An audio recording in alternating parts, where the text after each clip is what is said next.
Chapter 3. Hoot Like an Owl. The narrow residential streets of Bethnal Green were surrounded by old mills and warehouses, many now derelict or partly destroyed. These were dangerous places with crumbling walls and rotting beams, and the borough's children were forbidden to play there. Sam and his friends rarely listened. "What are we doing here?" Aunt Peg whispered, as Sam led them both through the twisted metal gates of a once bustling weaving mill. "These places are dangerous." "Where do you think us kids go when you tell us to clear out of the house?"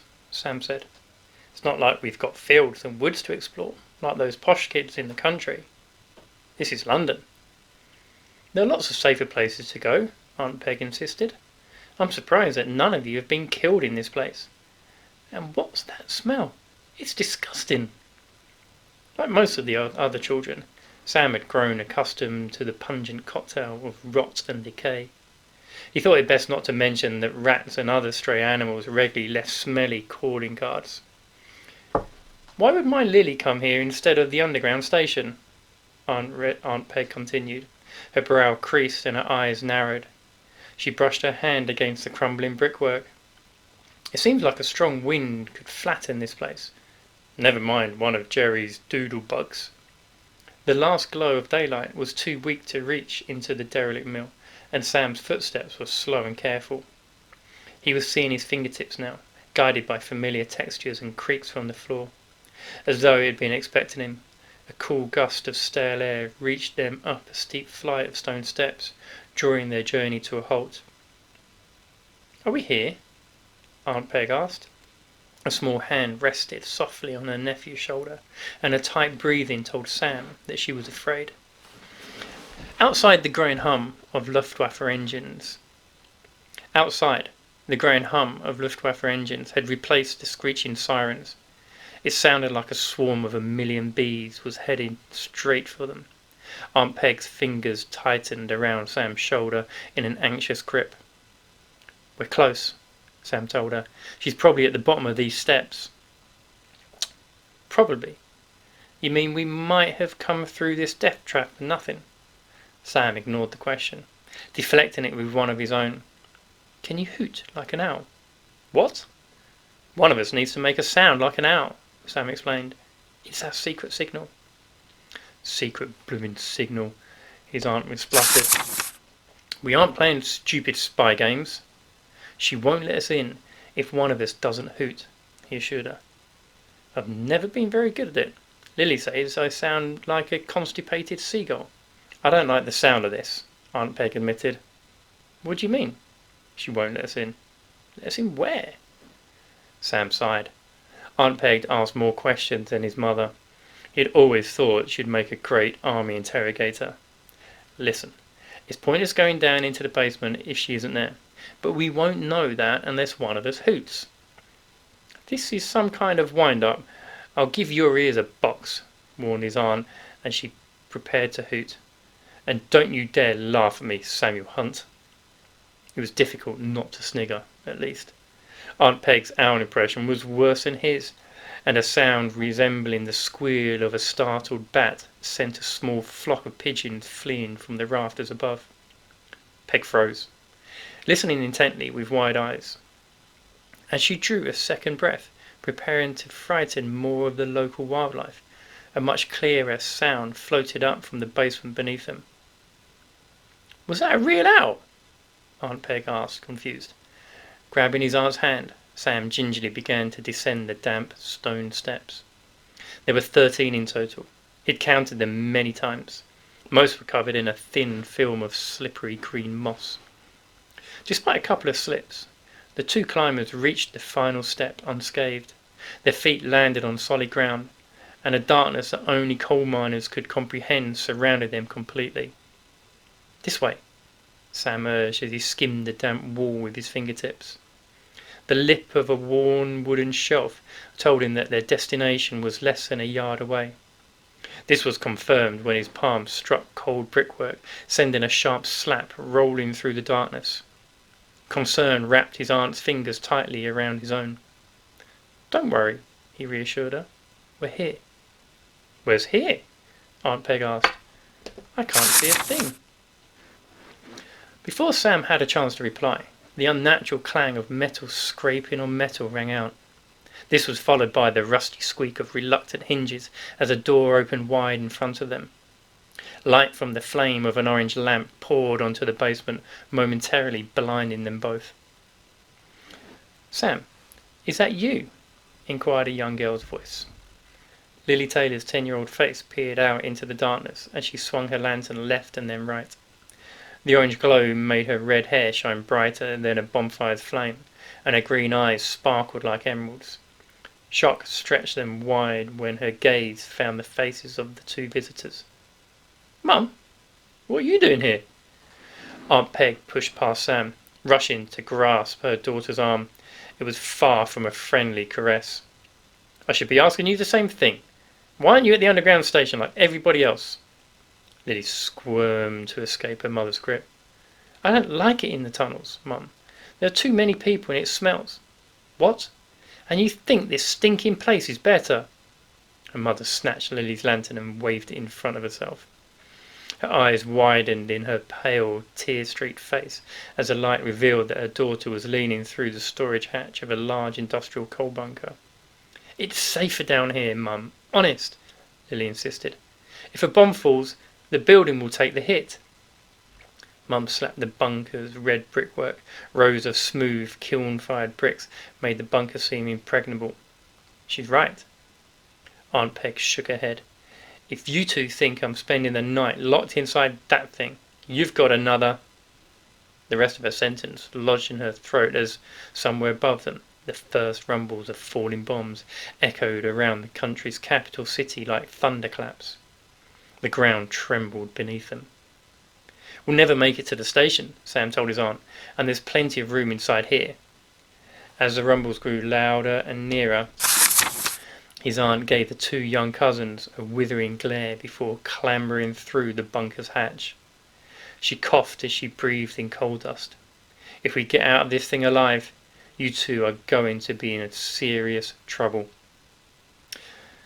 Just a quick question for you to actually think about. Do you think that the children are right in hiding out there and staying there rather than doing what everybody else is doing?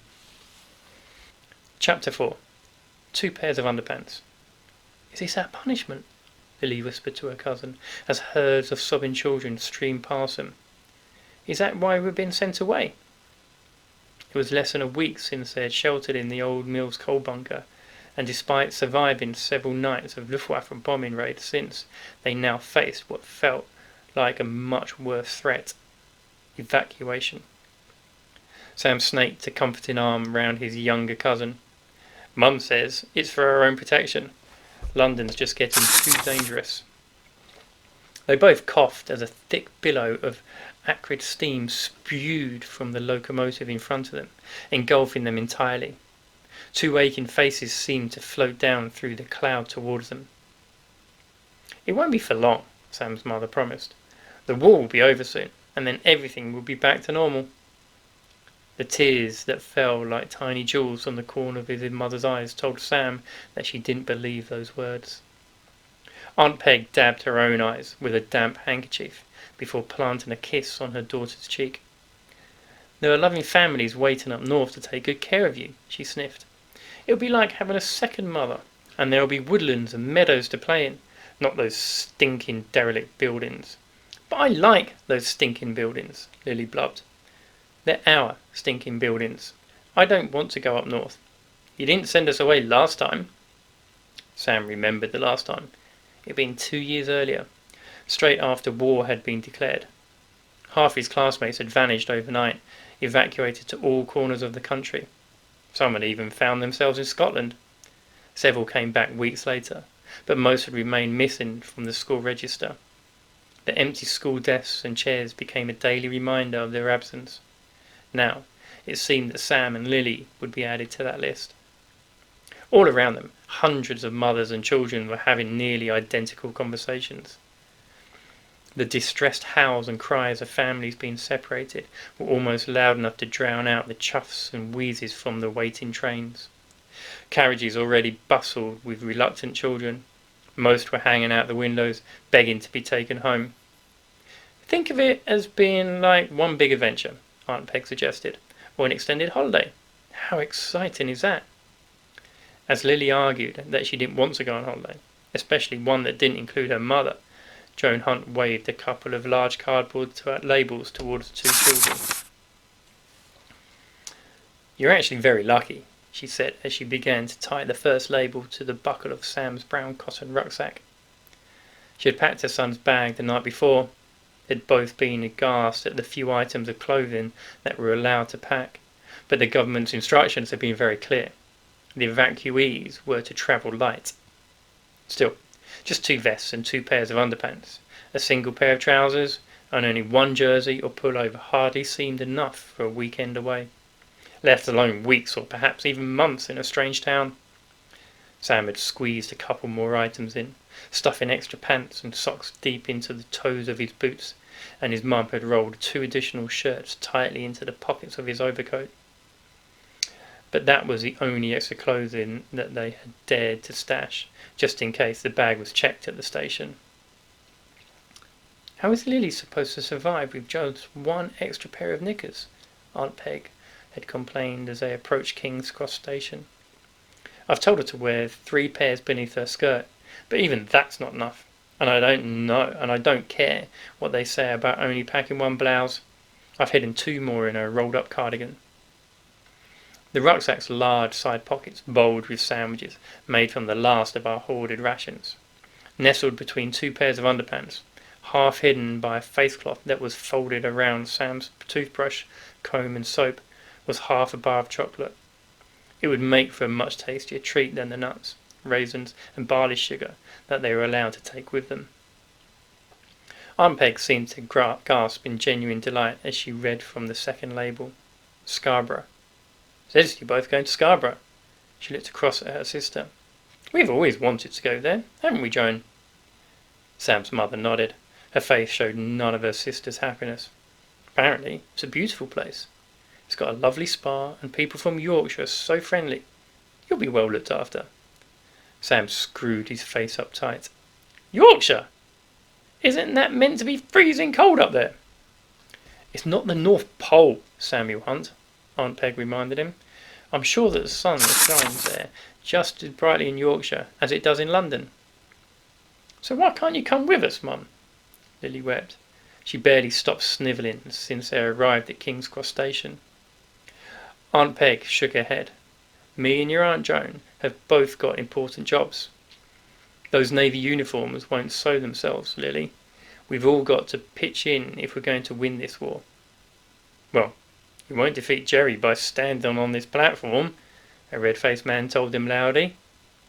His reddened eyes stared down at a sheet of paper pinned to a board. The man leaned back against a large metal strut, apparently glad of the break. "Who do we have here?" "Samuel Hunt and Lily Taylor," Sam's mother said. The man scanned the sheet of paper. It was filled with several columns of names and destinations. His finger ran up and down the columns like a roller coaster carriage until it stopped abruptly. "Here you are, Samuel and Lily. You're both allocated seats on the 11:40 train to York." He turned his head and craned backwards to catch sight of the station's huge clock. When he saw the time, his eyebrows sprang to attention. His voice was suddenly thick with worry. "It leaves in 7 minutes. You'll be lucky to get a seat together standing." His voice was suddenly thick with worry. "It leaves in 7 minutes. You'll be lucky to get a seat together. Standing room only, all the way." As the man turned to leave, Sam's mum grasped his wrist. "They're cousins. More like brother and sister." The man offered a weary shrug. Aunt Peg gripped his other arm, holding him hostage. "We don't want them to be separated. They must stay together." "I just deal with departures, sweetheart," he told her. Perhaps it was the 2 anxious scowls that prompted him to continue. "But I'm sure the authorities in Yorkshire will do all they can. The host families receive 8 shillings a week and extra rations for each child. I reckon they'll be fighting each other to look after 2 lovely children like yours." Shillings, that's a new word. Shillings was the name of some of their money, Like we've got pounds or pence and things like that. They had shillings there. Okay, it's the end of chapter 4. My next reading, I will start with chapter 5. It's called Yorkshire.